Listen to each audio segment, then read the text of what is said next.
Well, welcome back, everybody. It's time now for our message. And she's been very busy the last few weeks, and we're glad that she could take the time to join us today because we've got an interesting couple of weeks to talk about different things with the power of elimination. But, well, I didn't expect that. Is that the title of your talk? It is, Bill, and thank you. So, just be careful what we ask for. Well, I didn't expect that. So I want to start with a short story. Back in 2013, I was working at a software company in Warragul. It was about a 212-kilometre round trip to get to and from work every day. But I loved the job and I loved what I was doing, and I was consulting and doing implementations and travelling around Australia to all sorts of remote places and implementing systems in hardware stores, etc. And I just loved what I was doing, but the drive and the whole thing was taking a toll. And my chiropractor suggested that maybe I should think about, like moving jobs because it was showing up in my body and my back and all sorts of places with the whole pressure of it all. And I was iffy about it and said to him, it's too much drama, to do the resume and the whole applying for job things and, whatever. And then as it turned out, over that Christmas period, I was headhunted into this company that was a global company doing a very different type of software with governance and risk and compliance.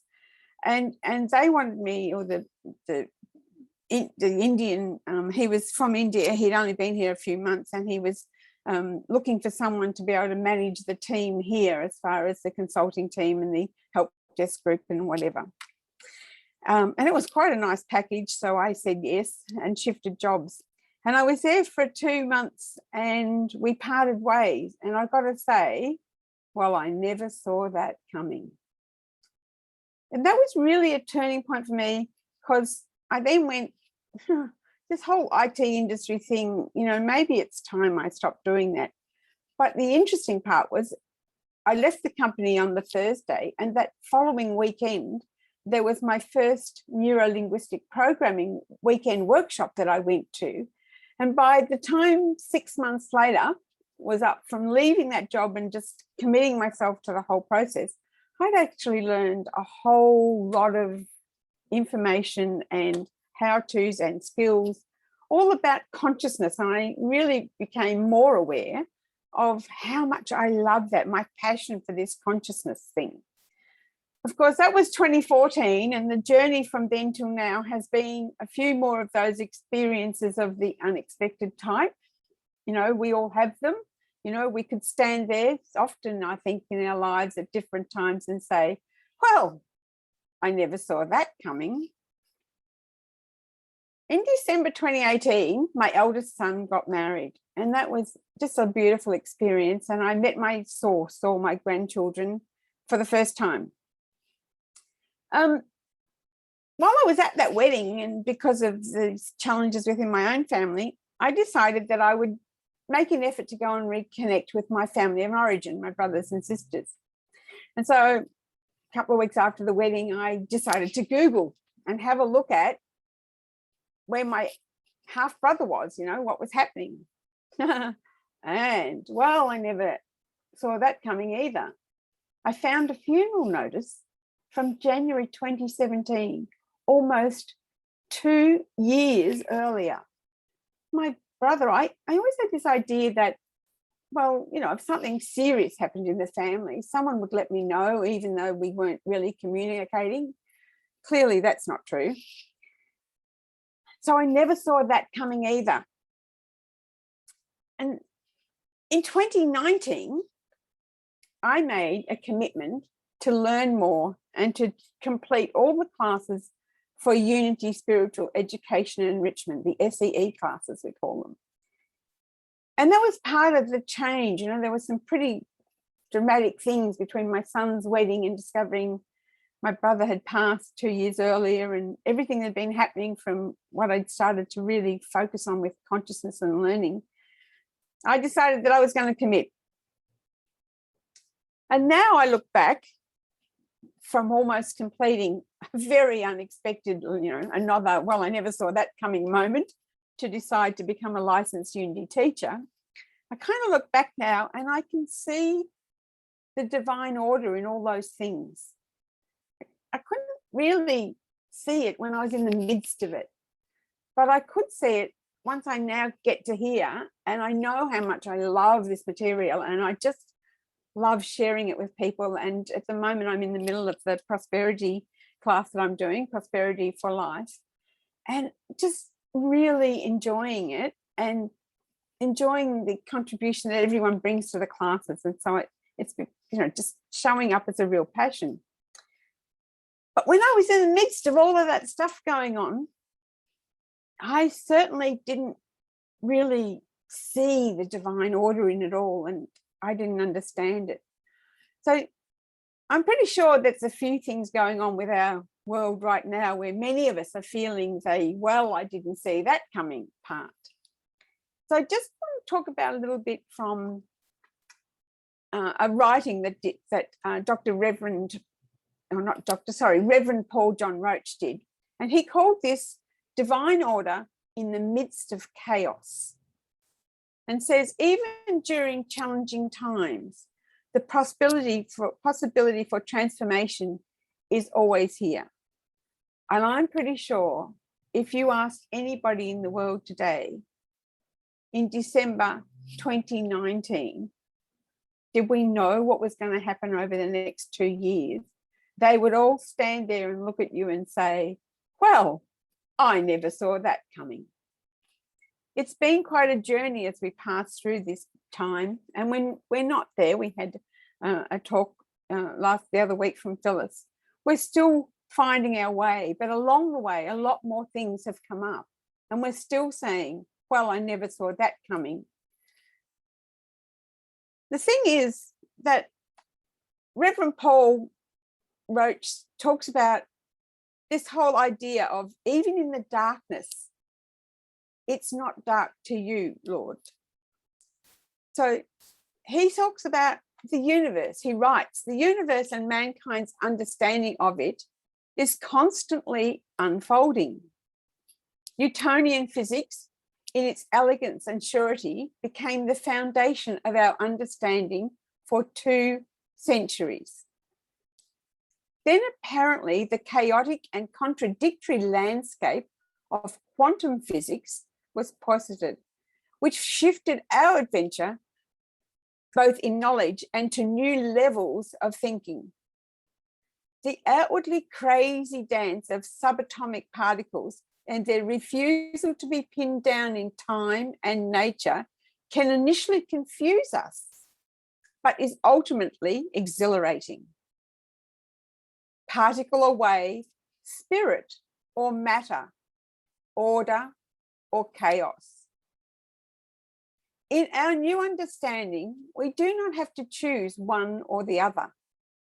Both nest together like the Taoist symbol of yin and yang, or the Hindu marriage of Shiva and Shakti. Undifferentiated potential and manifesting energy. Charles Fillmore, co-founder of Unity, was keenly aware of this interplay of substance and form, of idea and manifestation, and its cornerstone was a cornerstone of all of his teachings. In Psalm 139, the psalmist talks of this marriage and says, speaking of God, if I say, surely the darkness shall cover me, and the light around me become night, even the darkness is not dark to you. The night is as bright as the day, for darkness is as light to you. In practical spirituality, this means that the light, the order, the wisdom of the divine permeates all things. The presence of spirit is available even in the most chaotic and challenging times.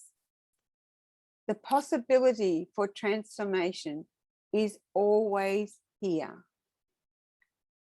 all is in divine order. Having said that, I think it's important to avoid easy answers to difficult and heart-trending problems. This sometimes is called cheap grace or spiritual bypassing. This is when we blithely affirm or declare that all is in divine order, and Spirit doesn't give us something we can't handle without engaging at the human level. For those dealing with grief or challenging circumstances or in deep sadness, or trying to understand why atrocities happen, these statements, however intrinsically true, sound cruel and insensitive. Chaos seems like chaos when we are in the middle of it, and no platitude or benevolence from others will suffice. Chaos and order, light and dark. As you know, as you may know, I now know how difficult it is to be a licensed unity teacher to others and to minister to others in this way, avoiding pat answers and extending love while at the same time conveying a message that is helpful and grounded in principle. Whether you are a minister or not, we are all ministered together with each other in some way. And I have found only one way to do this successfully. It is to embody in your own being the reconciliation of apparent opposites: chaos and order, light and dark, horror and compassion, anger and imperturbably joy, lots of joy. I spoke a lot about this in my mini class that I did, my skills development session that I had to do last Sunday for my LUT. And I talked about us swimming together, that we're all swimming together, and used a phrase, well, changed a phrase to say that we're all swimming each other's home. And I had talked about the fish is in the water like we are in spirit. And we're all just helping each other home and ministering and helping each other through all of this. But there is divine order in it. And the mathematician and mystic Nicholas of Cusis called it the coincidence of opposites. As we alluded earlier, it is beautifully illustrated in the simplicity of the yin-yang symbol. The swirling black and white forms each contain a dot of their opposite, and all is contained within the circle of wholeness that represents both the universe and our own being. Always remember that, well, there are some different comments or statements that I came across that I've heard them many times over. And this is one of them. It's a statement or a couplet, really, that Goethe said. And I've heard it plenty of times, but I've now come to see within it how the divine order, or what I think at this stage, is what I believe right now, where you can find some of that in ourselves and who we are being in this chaos and this time to help us move to that divine order. And what he said was, whatever you can do or dream you can do, begin it. Boldness has genius, power, and magic in it. And I feel like that's how I've moved through these different stages and different times in my life when I felt like that I was in the middle of some sort of chaos or something.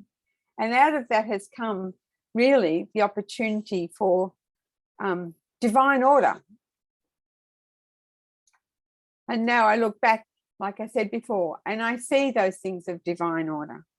And so those times when I sometimes now see, well, I didn't see that coming, I know that I'm just in the midst of it, and there is some outcome to happen that I don't necessarily know yet or understand.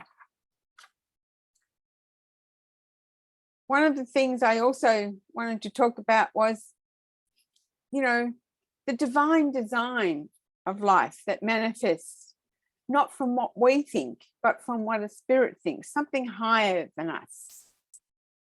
So I just want to end with a book or a person, an author, who wrote so well for me that this was in the early 1990s.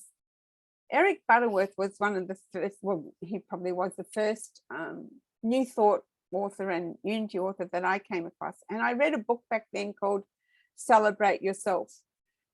And the main teaching that I remembered out of that for so long was the fact that he said, our life journey is really, our experience, and that's what we're doing.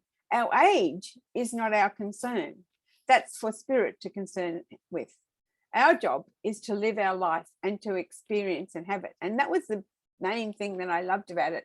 And the concept of a book called Celebrate Yourself. What a wonderful title. And so this is a bit of an extract from some things that he talked about that was in that book. And I've come across this recently as well. And he talked about if you're not happy with the things that are repeatedly happening in your life or with the direction in which you seem to be moving, you can turn it around. But first, you must understand that it is your life.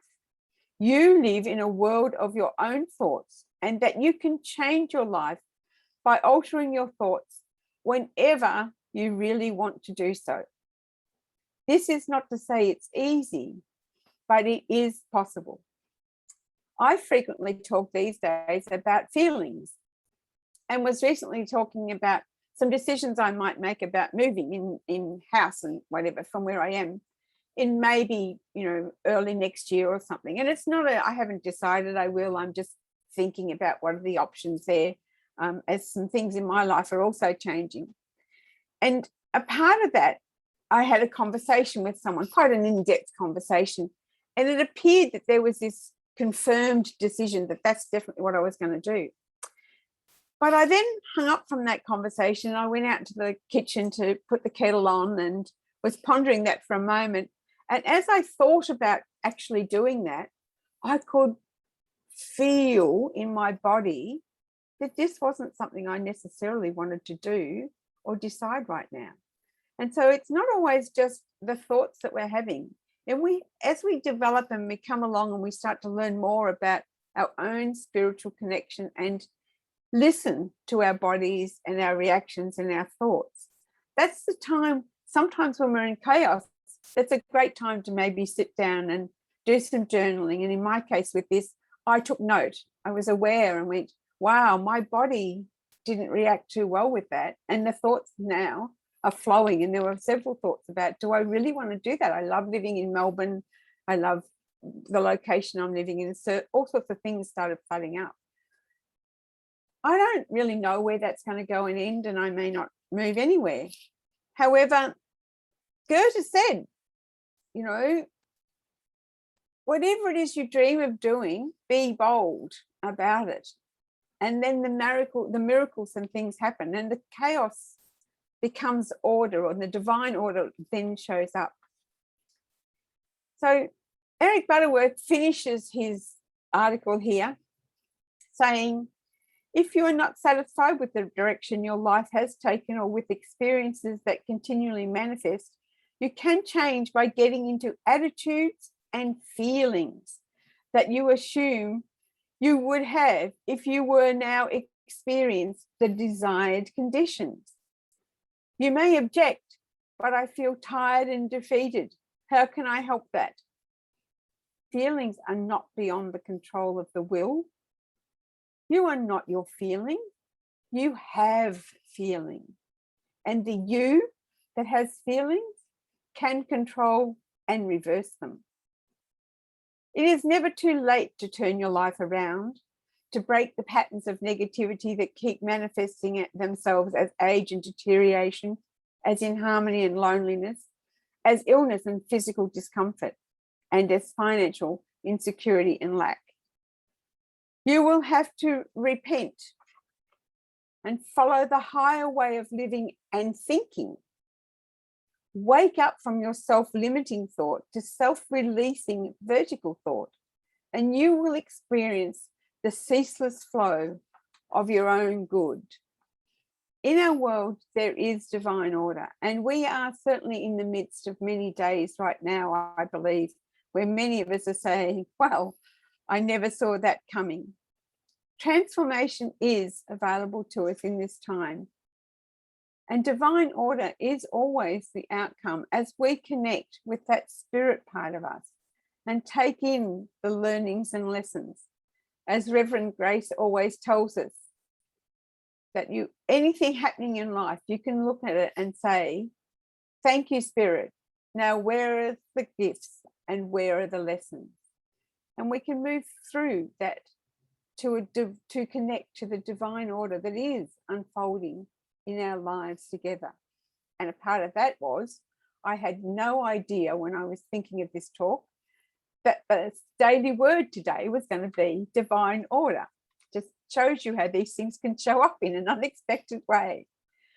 So I'm wishing you all into this coming season of Christmas that we're heading into, that our journey will have got us to a lovely knowing and feeling and understanding of the connection to that divine order that is unfolding around us. Thank you, Bill.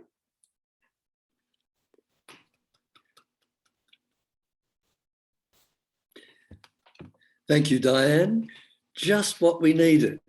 Thank you so much indeed. Food for thought, and great to hear some of those wonderful quotes from those wonderful, inspiring authors of the past.